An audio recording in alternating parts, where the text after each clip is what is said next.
Heavyweight, mambo vipi? Kwema, namshukuru Mwenyezi Mungu. Uko poa? Niko vizuri Mzima? Alhamdulillah bwana. Unaziona tetesi za usajili? Yes, naziona bwana, naziona na ndo muda wake huu. Unajua hichi kipindi ligi iko mwishoni, vilabu tayari mpaka dakika hivi najua wapi kuna mapungufu, wapi panahitajika nguvu, wanajua. Kwa of course tetesi hazikwepeki. Leo tujikite katika kikosi cha Simba. Abdulkarim Watambala anahusishwa ndani ya kikosi cha Simba Sport Club. Mchezaji ambaye anacheza pale ligi kuu ya Uganda katika kikosi cha Vipers, lakini eneo analocheza ni namba 10 midfield.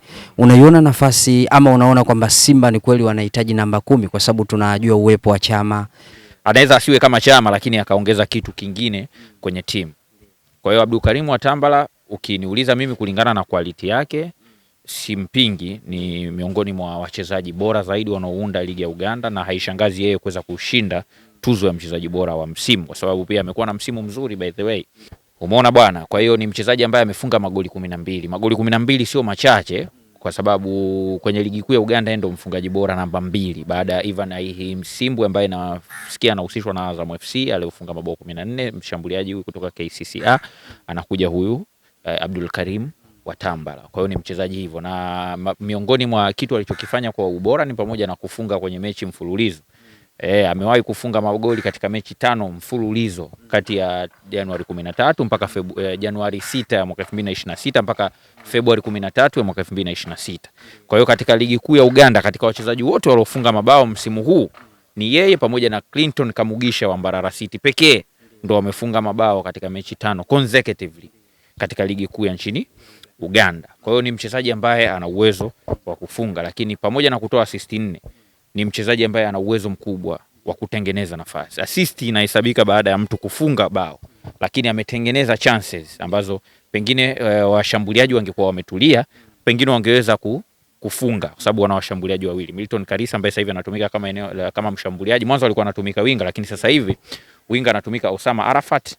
Mbele pale anasimama Milton Karisa au Augusto Mulongo. Washambuliaji hawa wanapishana pale. Kama wangekuwa makini basi pengine Abdulkarim Watambala angeweza kuwa na assist zaidi ya hizo 4 ambazo yuko nazo kwa sasa, kwa sababu kwenye ligi kuu ya Uganda yeye ndio mchezaji mbunifu zaidi katika wachezaji ambao wanacheza pale ligi kuu ya nchini Uganda. Sawa. Sasa kwa nini nimesema ni mchezaji ambaye anafaa au anaweza kuongezeka pale kama ambavyo Simba wanamhitaji? Ni kwa sababu ana sifa ambazo zinaibeba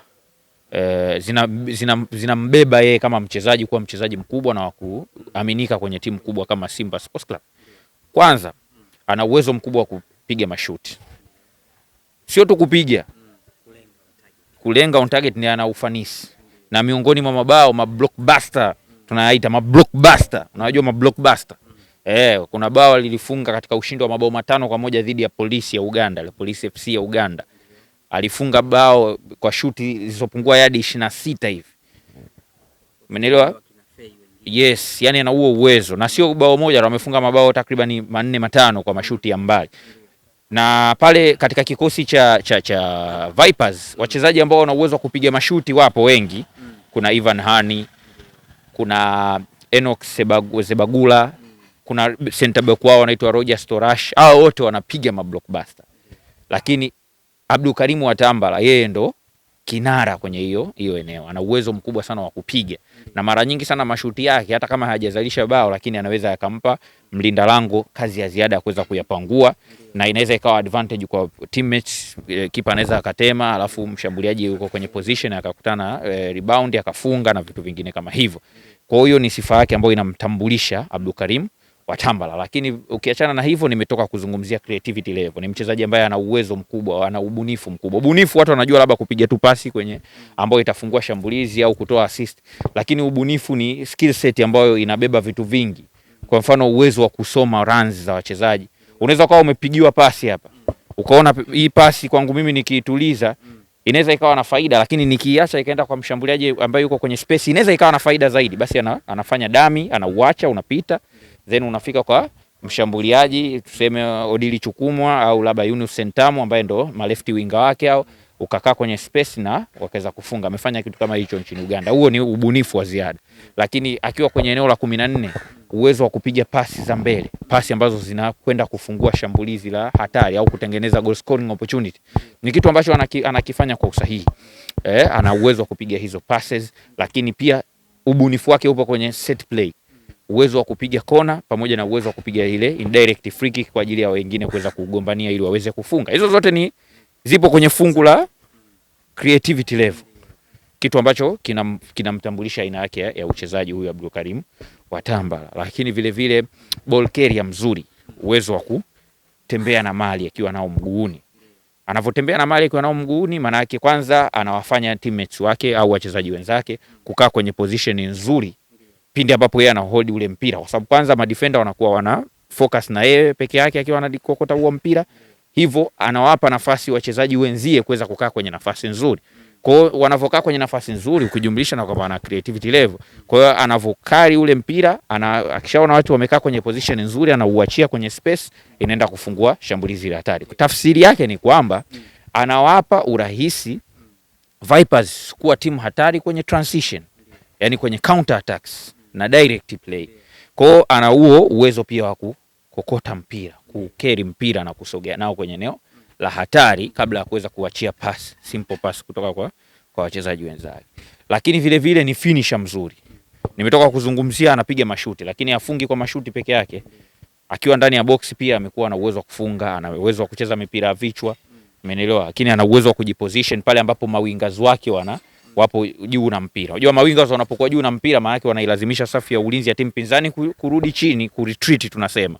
Wanavo retreat inahitajika wachezaji ambao wanaingia ndani ya box kwa ajili ya kuprovide option ya crosses, kwa sababu winga akishafika pembeni, akili inaomjia ni kusend cross ndani ya box. Huku kuna Osama Arafat Kiza, huku kuna Udili Chukumwa au Yunus Sentamu, katikati pale anakuwa yeye anaingia ndani kuungana either na huyu Milton Karisa au Gusto Mulongo. Kwa yoyote atakayeanza katika hao wawili, yeye anakuja anaongeza nguvu pale. Alafu chini yake kuna Kenneth Kusebakula, alafu Tadeo Luanga ndo anakuwa anasimama nyuma kabisa kwa ajili ya kulinda walinzi na pamoja na kuzuia kusio kuna ile negative transition au counter attacks. Kwa hiyo yeye anavoingia ndani ya box, sio tu anakuwa yupo kama muongeza namba, ana uwezo wa kufinish cross zikiingia, ana uwezo wa kupiga vichwa na kuweza kufunga na vitu kama hivyo. Kwa hiyo ni mchezaji ambaye ana uwezo mzuri kiufundi, na kama atasajiliwa basi ni usajili mzuri. Nikitizama kikosi cha Simba, aina ya wachezaji wanaoizunguka Simba sasa hivi, na nikitizama Vipers naona anaweza kufit, kwa sababu kwanza Simba wanategemea mawingers wao, huku Aura, huku Libasege. Kama ambavyo kule imekuwa hivyo hivyo. Libasege anatumia mguu wa kushoto, anaingia ndani, ana combine na wachezaji wenzake, kama ambavyo Usama Arafat anafanya hivyo pia katika kikosi cha Vipers, anatumia mguu wa kushoto na ana skills za kuweza kuingia ndani ya eneo la hatari, akacombine na either mshambuliaji au kiungo mshambuliaji ambaye ndio huyo Abdulkarim Watambala, kusogea kwenye maeneo ya hatari.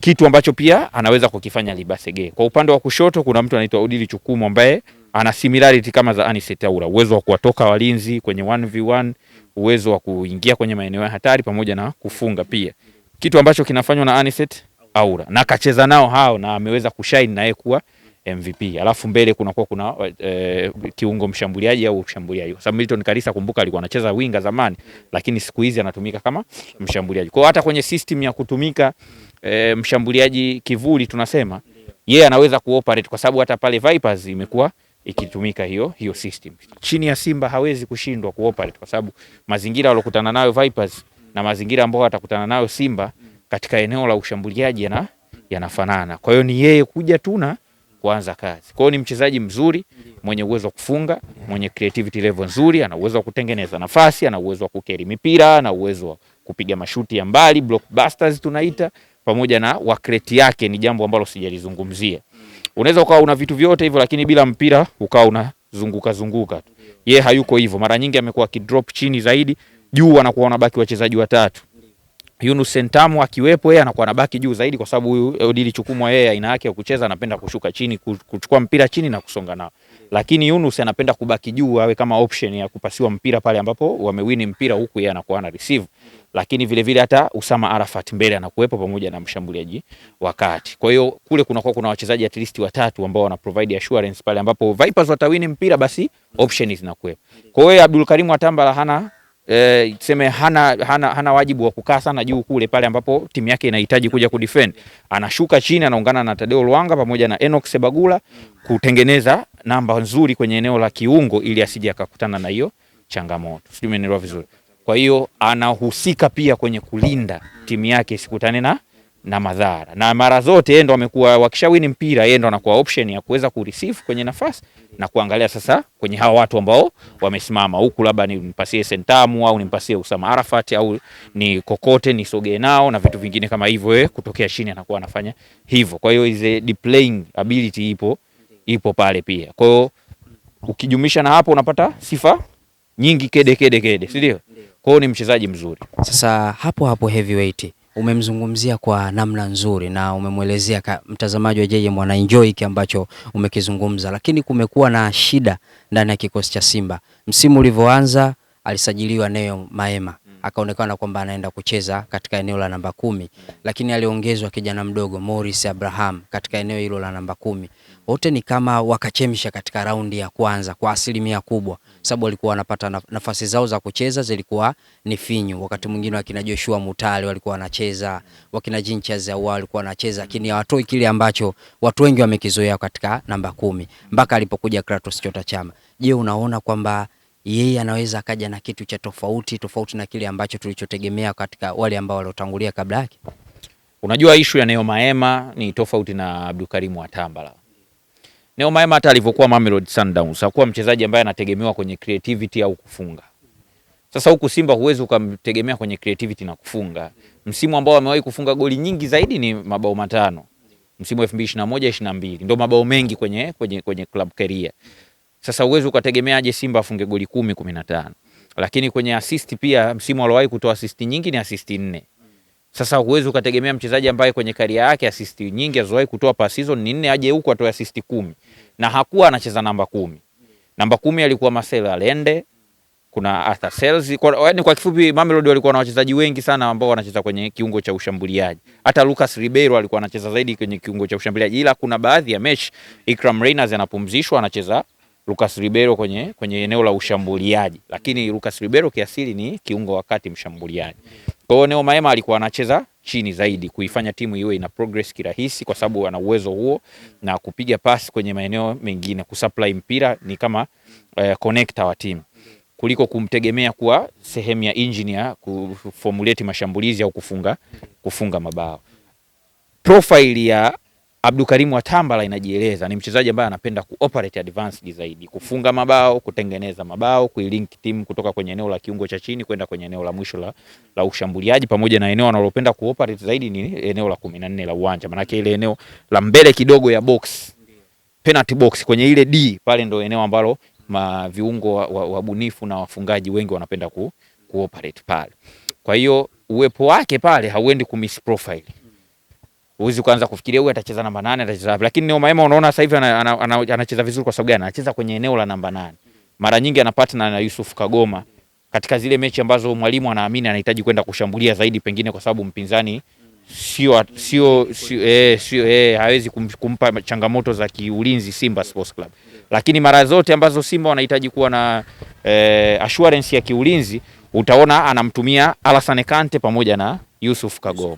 Kwa hiyo inakuonyesha tu kwamba matumizi ya Neo Maema ni tofauti na yapo kimkakati zaidi.